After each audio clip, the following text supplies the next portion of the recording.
Yo, what's up mga ka-basketball fanatics? Welcome back to the channel. Today, pag-uusapan natin ang isa sa pinaka-kontrobersyal na paglipat sa kasaysayan ng NBA. Bakit nga ba nalipat ang Seattle Supersonics sa Oklahoma City? Let's dive into the facts. Ang Seattle Supersonics ay itinatag noong 1967 bilang expansion team ng NBA. Sa loob ng 41 seasons, naging iconic ang Sonics lalo na noong 1979 nang sila'y nagkampiyon sa NBA sa pangunguna ni Dennis Johnson, Jack Sikma at coach na si Lenny Wilkens. Trivia muna tayo. Alam nyo ba na si Gary Payton, kilala bilang The Glove, ay isa sa pinaka-elite defender sa NBA history at naging mukha ng franchise noong 90s? Noong 2006, binili ng isang Oklahoma City businessman na si Clay Bennett ang franchise mula sa dating may-ari na si Howard Schultz. Oo, yung CEO ng Starbucks. Ang kondisyon ni Schultz, panatiliin sa Seattle ang team. Pero ito ang mga naging problema. Una, key arena issues. Hindi na raw sapat ang luma at maliit na arena. Pangalawa, funding problem. Hindi nagkasundo ang city officials at bagong may-ari tungkol sa pagpopondo ng bagong arena. At pangatlo, business move.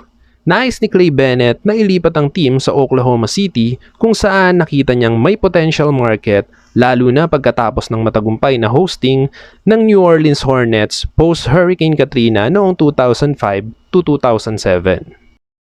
Nagdemanda ang City of Seattle noong 2007 para pigilan ang pag-alis ng team bago matapos ang lease sa Key Arena noong 2010. Pero noong 2008, nagkaroon ng settlement.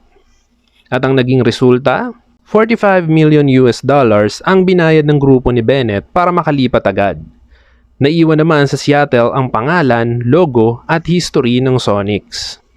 At alam niyo ba na kung sakaling babalik ang NBA sa Seattle, Sonics pa rin ang pangalan nila. Nakareserve pa rin yan para sa kanila. Noong 2008-2009 season, formal nang naging Oklahoma City Thunder ang dating Seattle Supersonics. Sa unang taon, bit-bit nila ang young star na si Kevin Durant.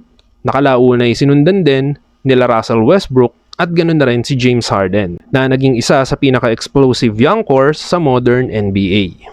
So may idea na kayo ngayon na si Kevin Durant ay dinraft ng Supersonics noong 2007.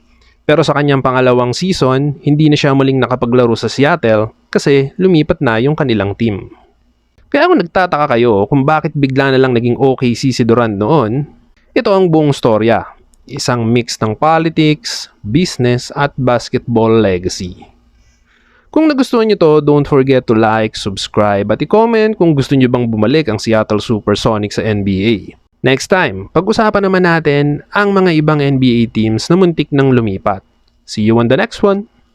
Sana'y nagustuhan nyo ang bagong video natin na ito. At para lagi kayong updated sa mga latest upload natin, huwag kalimutan na mag-subscribe dito sa ating YouTube channel at i-hit ang bell button para nanonotify kayo kapag meron tayong bagong video na dapat panoorin. Huwag nyo rin kalimutan na i-like ang ating video at tara mag-usap tayo dun sa comment section kung ano bang masasabi nyo dito sa bagong video na pinanood natin na to. You can follow us sa ating TikTok para updated din kayo sa mga video na ina-upload natin dun. Ganoon na rin sa ating Facebook page para namang updated kayo sa mga latest design ng mga shirts natin. So yun lang, muli maraming salamat sa pagsama sa amin at maraming salamat sa panonood.